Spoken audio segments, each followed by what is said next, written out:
Hello दोस्तों, कैसे हो भाई। आज हम एक बहुत थ्योरेटिकल और एक बहुत स्कोरिंग टॉपिक पढ़ने जा रहे हैं, ideal and non ideal solution. पूरा कंप्लीटली थ्योरेटिकल टॉपिक है और बहुत ज़्यादा स्कोरिंग है। इसमें से लास्ट ईयर किस तरह के क्वेश्चन आए हैं वो एक बार देख लेते हैं। देखो सीधे क्वेश्चन आता है 2014 में, define N ideal solution. Define कर दो क्या होता है ideal solution. Right one of its characteristics, उसकी जो खास बातें हैं उनमें से कोई सी भी एक खास बात लिख दो। 2019 में दिल्ली में पूछा गया था, write two differences between ideal and non ideal solution. Ideal और नॉन आइडियल में दो डिफरेंस बता दो। फॉरेन में 2015 में पूछा गया था, फॉरेन, हाँ सीबीएसई का फॉरेन पेपर भी होता है, उसमें पूछा गया था what is meant by negative deviation from Raoult's law and what is the sign of delta mix H for it. ये सारे आइडियल नॉन आइडियल सॉल्यूशन के ऊपर क्वेश्चंस हैं। बिल्कुल थ्योरी वाले आते हैं। अगर हमारा कंसेप्ट क्लियर है, हमें वो थ्योरी पता है, तो फिर हम इजीली सॉल्व कर लेंगे और पूरे में से पूरे मार्क्स वहाँ पे ले सकते हैं। अच्छा, इनके अलावा एक क्वेश्चन जो है फर्स्ट वाला है, how does Raoult's law becomes a special case of Henry's law. सबसे पहले इसे देख लेते हैं और इसके बाद हम आ जाएंगे ideal and non ideal solution पे। तो चाहो तो इन क्वेश्चंस को नोट कर लो अपनी कॉपी में, इससे तुम्हें पता रहेगा कि किस तरीके के क्वेश्चंस पूछे जाते हैं। देखो इस प्रोसेस को हम बोलते हैं reverse engineering approach. Reverse engineering में क्या होता है कि अगर तुमने किसी भी एग्जाम देना है, फॉर एग्जांपल हम बोर्ड्स की बात कर लेते हैं, तो किसी भी चैप्टर को तुम तैयार कर रहे हो, सॉल्यूशंस को तैयार कर रहे हो, तुम ये देखो कि भाई उसमें से किस तरीके के क्वेश्चन पूछे गए हैं, किस टॉपिक में किस तरीके के। लेकिन इसे शुरुआत में नहीं देखना होता। एक बार जब चैप्टर पढ़ लिया फिर उन क्वेश्चंस को देखो कि यार अच्छा ये किस तरह के क्वेश्चन पूछ रहा है, तो वहाँ से तुम्हें आइडिया लगेगा किस टॉपिक में हमें किस माइंडसेट के साथ पढ़ाई करनी है। जैसे आइडियल नॉन आइडियल सॉल्यूशन में, हाँ यार आइडियल नॉन आइडियल के डेफिनेशन पूछ रहा है, उनके बीच में डिफरेंस पूछ रहा है, एक कोई नेगेटिव डेविएशन पे इसका ध्यान था, तो तुम्हें पता चल जाएगी इंपॉर्टेंट चीज़ें क्या है और उनमें से किस तरीके से पूछ रहा है। तो जब तुम रिविजन लगाओगे तो तुम उन इंपॉर्टेंट चीज़ों को और अच्छे से पढ़ोगे, क्योंकि तुम्हारे ध्यान में रहेगा कि हाँ यार ये क्वेश्चन तो पूछा गया है। समझ में आई बात। तो इसे कहते हैं रिवर्स इंजीनियरिंग अप्रोच, या मैं बोलूँ स्मार्ट अप्रोच।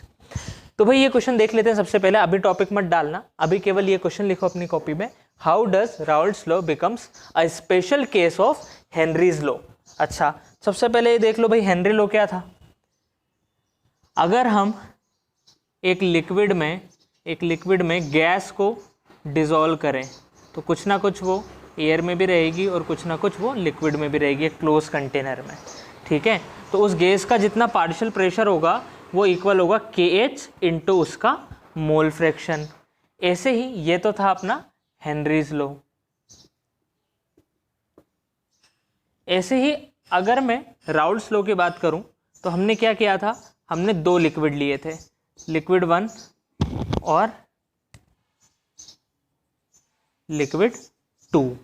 कंडीशन क्या थी, दोनों वोलेटाइल लिक्विड थे। कैसे थे, वोलेटाइल, जो कि इजीली बॉयल हो सकते थे। तो ये अपने गैसियस स्टेट में भी आ जाएंगे, वेपर स्टेट में भी आ जाएंगे और दूसरा वाला भी आ जाएगा। तो अगर हम किसी भी एक कंपोनेंट की बात करें तो हम बोल सकते हैं कि P1, किसी भी पहले वाले कंपोनेंट का जो पार्शियल प्रेशर होगा वो होगा P1 नॉट x। ये था अपना राउल्ट्स लॉ। अब अगर हम इन दोनों इक्वेशंस को कंपेयर करें, इसे मैं बोल देता हूँ फर्स्ट, इसे मैं बोल देता हूँ सेकंड, तो सिमिलैरिटी दिख रही है क्या तुम्हें? सर इधर भी पार्शियल प्रेशर किसी एक कंपोनेंट का, बीच में एक कांस्टेंट, मोल फ्रैक्शन सिमिलर ही तो है। तो वो ये बोल रहा है कि राउल्ट्स लॉ हेनरी लॉ का ही एक स्पेशल केस कब बन जाता है, जो मैंने तुम्हें बताया था कि राउल्ट्स लॉ हेनरी लॉ से अलग नहीं है, उसी की एक स्पेशल फॉर्म है। हेनरी लॉ में क्या होता है कि एक कंपोनेंट गैस है और दूसरा लिक्विड है, लेकिन राउल्ट्स लॉ में दोनों लिक्विड है लेकिन दोनों वोलेटाइल है, तो दोनों गैसियस फॉर्म में आ जाएंगे। तो इसी का स्पेशल केस है राउल्ट्स लॉ। और ये एग्जैक्टली स्पेशल केस कब हो जाएगा, ये दोनों इक्वेशंस एग्जैक्टली इक्वल कब हो जाएगी, जब KH और P1 नोट की वैल्यू सेम हो जाएगी। अगर इन दोनों की वैल्यू सपोज करो KH भी 5, तो P कितना हो गया 5x, और यहाँ से निकालेंगे तो यहाँ से भी P1 नोट की वैल्यू भी 5 हो गई तो 5x, दोनों इक्वेशन सेम हो गई। तो राउल्ट्स लॉ हेनरी लॉ की स्पेशल फॉर्म कब बन जाता है, जब KH और P1 नोट बराबर हो जाते हैं। सिंपल सा आंसर। तो इस बात को लिख लेते हैं। On comparing 1 and 2 we can say when KH equal to P1 naught then Raoult's law becomes a special case of Henry law। Clear है क्या बात? नोट कर लो। फिर आते हैं हम ideal and non ideal solution पे। ये बात थी राउल्ट्स और हेनरी लो के बीच में रिलेशन की, कि भाई दोनों लगभग सेम कहानी कहते हैं। और एग्जैक्टली सेम कब हो जाएंगे? जब दोनों के कांस्टेंट की वैल्यू इक्वल हो जाए। तो दोनों एक ही बात बोल रहे हैं। फिर क्लियर? डिफरेंस क्या है? डिफरेंस है कॉन्स्टिट्यूएंट्स का। इसमें एक गैस है, एक लिक्विड है। इसमें दोनों लिक्विड है पर दोनों वोलेटाइल है। क्लियर? नोट इट डाउन रे। चलो आगे बढ़ते हैं। अब बात करते हैं ideal and non ideal solution की। बहुत ध्यान से सुनना। इस वीडियो के एंड तक आते आते जितने भी क्वेश्चन मैंने बोर्ड पे लिखे थे उनके आंसर तुम खुद से दे पाओगे। तो भाई ये कौन से सॉल्यूशन है आइडियल और नॉन आइडियल? तो हमने बांटा है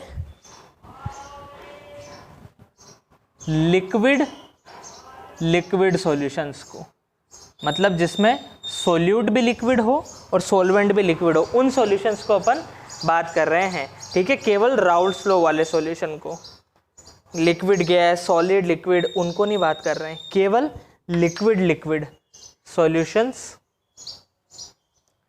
आर क्लासिफाइड, इनको हमने क्लासिफाई किया है into ideal and non ideal solution. सबसे पहली बात काम की कि केवल लिक्विड सॉल्यूशन को किया है क्लासिफाई, और किसी को नहीं किया है। क्लियर? चलो अब बात करते हैं कि ये आइडियल सॉल्यूशन क्या होता है। आइडियल क्या होता है? एकदम परफेक्ट। किस चीज़ में परफेक्ट होगा सर? ये अपने टीचर की बात मानेगा, ये सॉल्यूशन अपने टीचर की बात मानेगा तो एकदम आइडियल स्टूडेंट होगा, आइडियल सॉल्यूशन होगा। तो टीचर कौन है इसका? राउल्ट्स है। अगर कोई सॉल्यूशन राउल्ट्स लॉ को एकदम परफेक्टली फॉलो करता है तो उसे हम बोलते हैं आइडियल सॉल्यूशन। चाहे हम कुछ भी प्रेशर रख दें, चाहे हम कुछ भी टेम्परेचर रख दें, वो हमेशा अपने टीचर की बात मानेगा। बहुत अच्छा बच्चा है, आइडियल बच्चा है, तो वो आइडियल सॉल्यूशन है। तो क्या हो गई आइडियल सॉल्यूशन की डेफिनेशन? द सॉल्यूशन विच, ऐसा सॉल्यूशन जो कि राउल्ट्स लॉ को फॉलो करेगा, which follow Raoult's law at any concentration, कुछ भी कंसंट्रेशन रख दो, और एनी टेम्परेचर, कुछ भी टेम्परेचर रख दो, वो हमेशा राउल्ट्स लॉ को फॉलो करेगा, अपने टीचर की बात हमेशा मानेगा। तो उस सॉल्यूशन को हम बोलेंगे is ideal solution. The solution which follows, follows कर देते हैं, इंग्लिश सुधार देते हैं, Raoult's law at any concentration और temperature is ideal solution. Clear है? तो नोट कर लो डेफिनेशन। कुछ भी नहीं था, हलवा था, हमने खा लिया। हो गया। अब इनकी सेकंड बात पे आते हैं। भाई सेकंड बात क्या है आइडियल सॉल्यूशन की? खास बात कि इन्हें जब हम मिक्स करते हैं, जैसे एक सॉल्यूशन ए दूसरा सॉल्यूशन बी, दोनों को मिक्स किया तो आइडियल सॉल्यूशन बना। तो कोई भी हीट ना हमें देनी पड़ती है ना बाहर निकलती है। इसमें डेल्टा मिक्स बोला जाता है, डेल्टा मिक्स एच। इसका मतलब क्या है?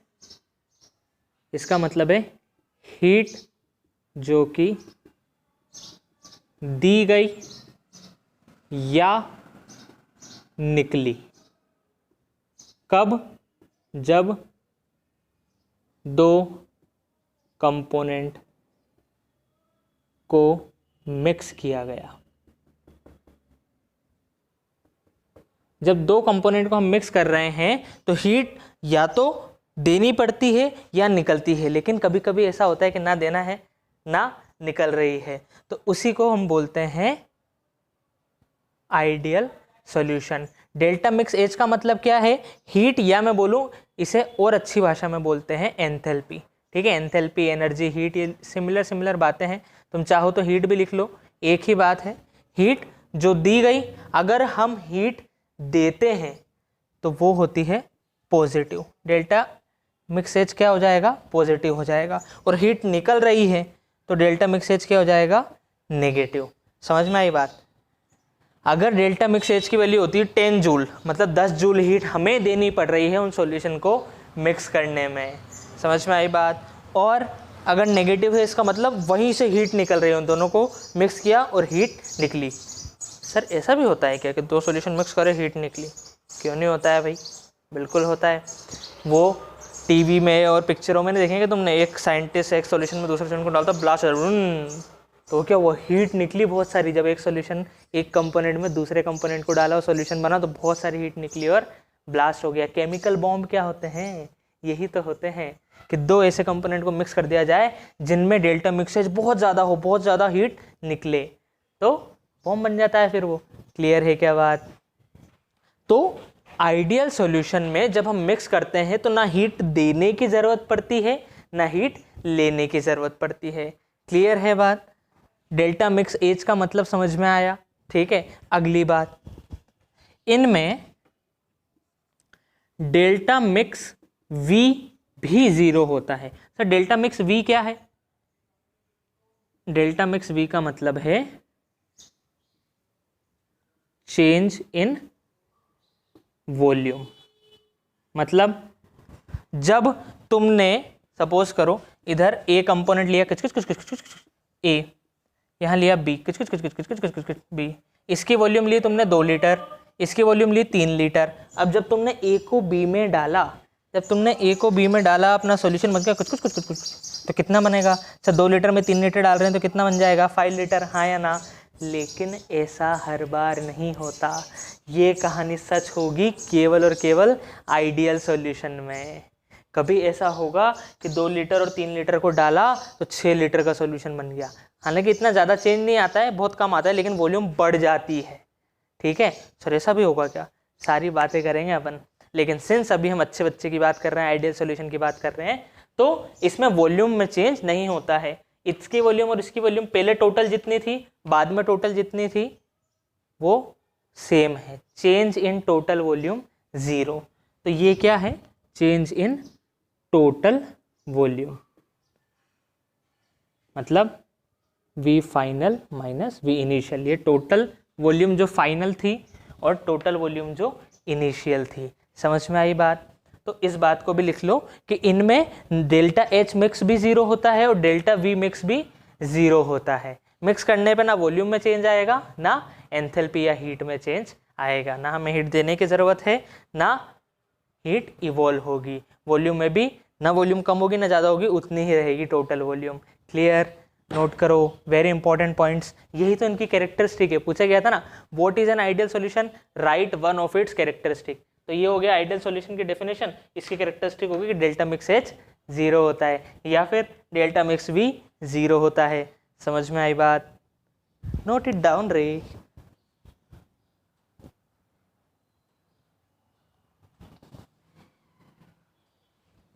तुम चाहो तो यहाँ इंग्लिश में भी लिख सकते हो। इसका अर्थ क्या है? It means that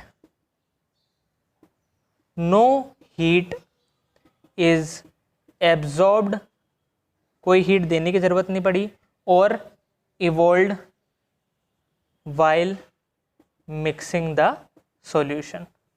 while mixing the solution, जब सॉल्यूशन को मिक्स कर रहे थे, दो सॉल्यूशन बनाने के लिए दो कंपोनेंट को मिक्स कर रहे थे, तब ना तो हीट एब्जॉर्ब हुई ना हीट इवॉल्व हुई। क्लियर? ऐसे ही डेल्टा V मिक्स में क्या लिख लेंगे हम?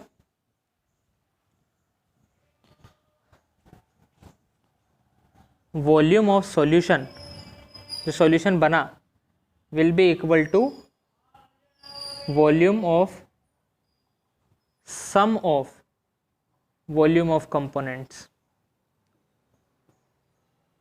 which are mixed to form solution. समझ में आ गई होगी बात पूरी तरीके से कि सर अगर आप 2 लीटर और 3 लीटर का ले रहे हो तो कितना हुआ 5 लीटर, तो इसकी वॉल्यूम भी 5 लीटर ही रहेगी, ना 5 से ज़्यादा ना 5 से कम। वीडियो पॉज करके नोट कर लो।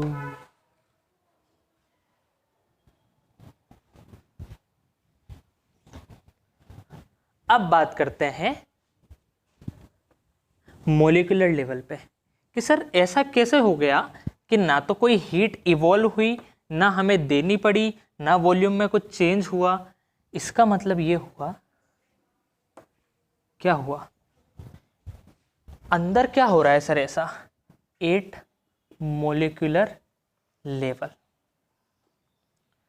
सबसे पहले हम ये समझते हैं कि जब मैं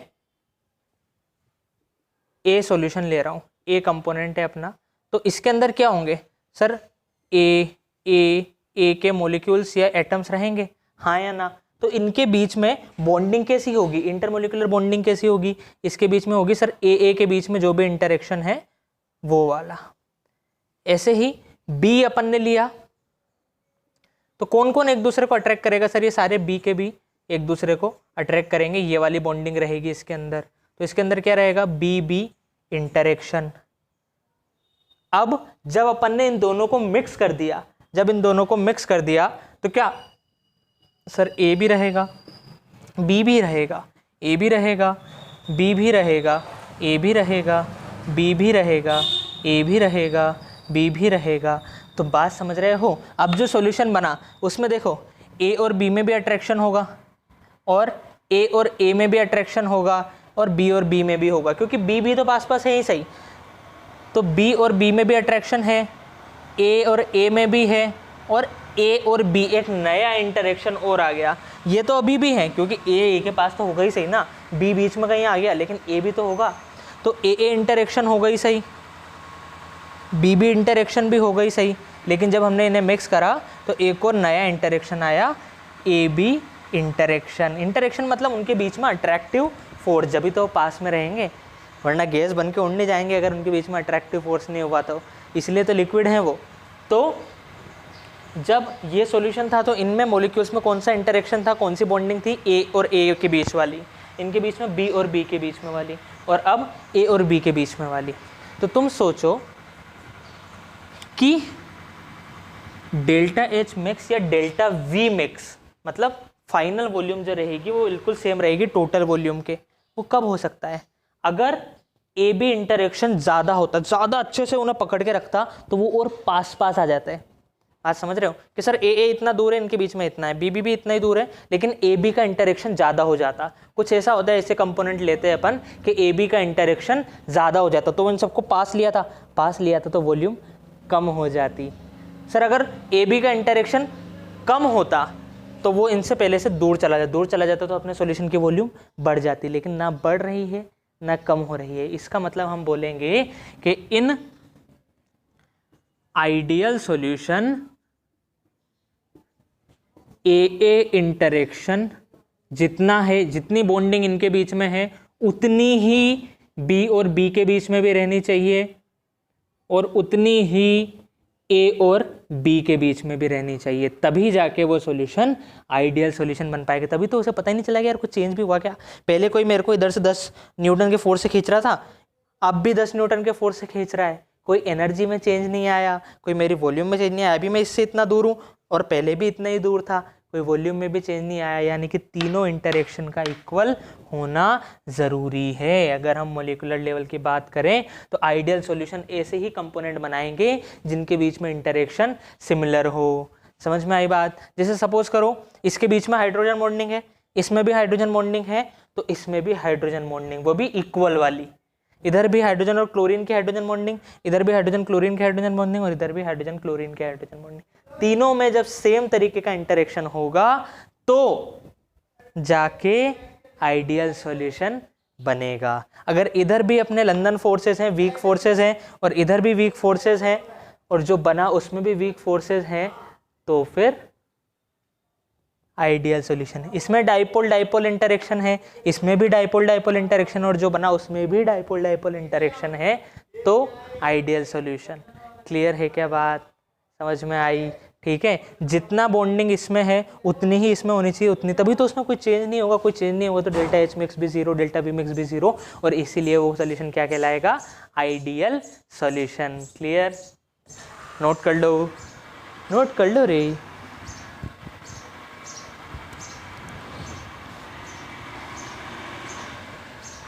अब हमें पता है कि ये कलयुग है साहब, तो आइडियल चीज़ें तो एग्जिस्ट करती नहीं हैं, लेकिन फिर भी गांधी जी जैसे लोग हमारी दुनिया में रहते हैं, जिनसे हमें जीवन जीने की प्रेरणा मिलती है, कई चीज़ें सीखने को मिलती है। तो ऐसे ही कुछ सॉल्यूशन है जो कि आइडियल तो नहीं है बट क्लोज्ड टू आइडियल है। रियल आइडियल सॉल्यूशन लाइफ में एग्जिस्ट नहीं करता है। जैसे एक आइडियल इंसान एग्जिस्ट नहीं करता है, सब में बुराई तो सब में अच्छाई होती है, उसी तरह जैसे आइडियल गैस एग्जिस्ट नहीं करती है, तो हम बोलेंगे an ideal solution never exist, कभी एग्जिस्ट नहीं करता है, बट सम सॉल्यूशन शो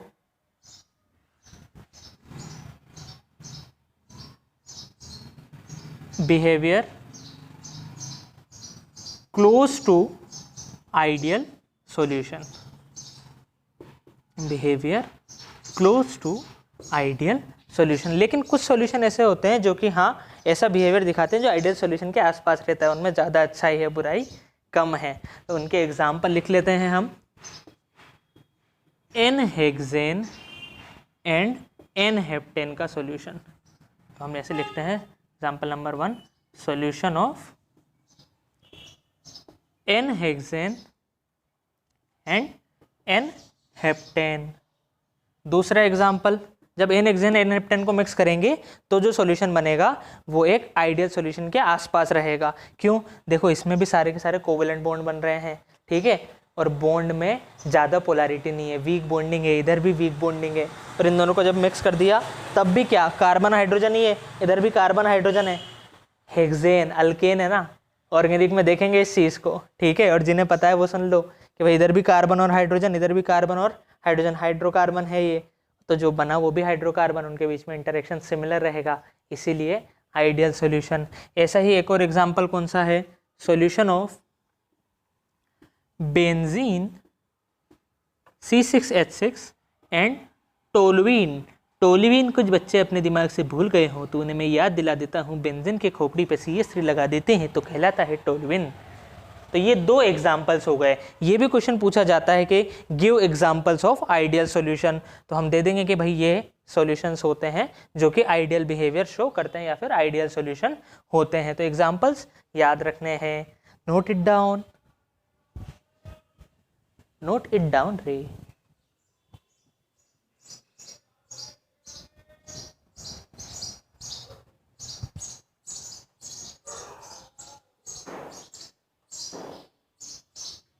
अब कोई तुमसे आइडियल सॉल्यूशन का ग्राफ बनाने को बोले कि भैया P versus X for ideal solution बना दो, तो आइडियल सॉल्यूशन कौन से हैं जो कि हेनरी लॉ को फॉलो करते हैं। तो हेनरी लॉ कैसा था अपना, हेनरी लॉ बोलता था कि यहाँ मान लो PA, यहाँ मान लो PB, तो यहाँ से गया अपना PA is equal to PA naught XA, इधर मान लिया XA, और यहाँ से गया अपना PB is equal to PB naught XB। इतनी जल्दी भूल गया क्या रे, राउल्स लॉ में देखा था ना ये ग्राफ। और टोटल प्रेशर का क्या चला जाएगा, ये चला जाएगा, इन दोनों पॉइंट्स को मिला देंगे तो फिर ये चला जाएगा टोटल प्रेशर का graph, P total is equal to PA plus PB। तो बिल्कुल स्ट्रेट लाइन में ग्राफ जाएगा, ठीक है। ये हो गया अपना आइडियल सॉल्यूशन का graph, P versus X graph for ideal solution, P versus X graph for ideal solution. Clear है बात, ठीक है। तो आइडियल सॉल्यूशन में हमने क्या देखा, ऐसे सॉल्यूशन जो कि राउल्स लॉ को फॉलो करेंगे किसी भी कंसंट्रेशन और किसी भी टेम्परेचर पे। इसके अलावा उनमें डेल्टा मिक्स H भी 0 होता है और डेल्टा मिक्स V भी 0 होता है। कहने का मतलब ना कोई एंथैल्पी में चेंज आएगा ना कोई वॉल्यूम में चेंज आएगा। उसके बाद हमने क्या देखा कि मॉलिक्यूलर लेवल पे जाके देखें सर ऐसा कैसे हो रहा है, तो ऐसा तब जाके होगा जब A की इंटरेक्शन, B की इंटरेक्शन और A B की इंटरेक्शन, जब सॉल्यूशन बन गया उसकी भी इंटरेक्शन सारी इक्वल होंगी, तब जाके आइडियल सॉल्यूशन बनेगा। और एग्जांपल्स क्या हो गए sir, n hexane, n heptane. ये एन क्या होता है, स्ट्रेट चेन के आगे एन लगाते हैं अपन, तो हेक्सेन और हेप्टेन ही है, लेकिन अच्छी बात है हम उसे एन हेक्सेन और एन हेप्टेन बोलें। एक और एग्जांपल बेंजीन और टोलुइन। कोई ग्राफ बनवा ले, बना देना। क्लियर। आज अपन आइडियल सॉल्यूशन ही पढ़ते हैं, कल हम देखेंगे नॉन आइडियल सॉल्यूशन। अभी बता दो नॉन आइडियल क्या होता है, जो कि राउल्ट्स लॉ को फॉलो नहीं करेगा, सारी कंसंट्रेशन और टेम्परेचर पे गद्दार निकलेगा, बदमाश बच्चा निकलेगा। वो थोड़ा सा भी उसे इधर उधर के दोस्त बुलाएंगे, चल मेरे साथ चल, थोड़ा सा टेम्परेचर चेंज करेंगे, जिसमें वो राउल्ट्स लॉ की बात नहीं मानेगा और भाग जाएगा। Solution which do not follow Raoult's law at entire range of temperature और concentration is non ideal solution. Non ideal solution दो तरीके के होते हैं, उन सब के बारे में जानने के लिए देखिए हमारी अगली वीडियो। बाय।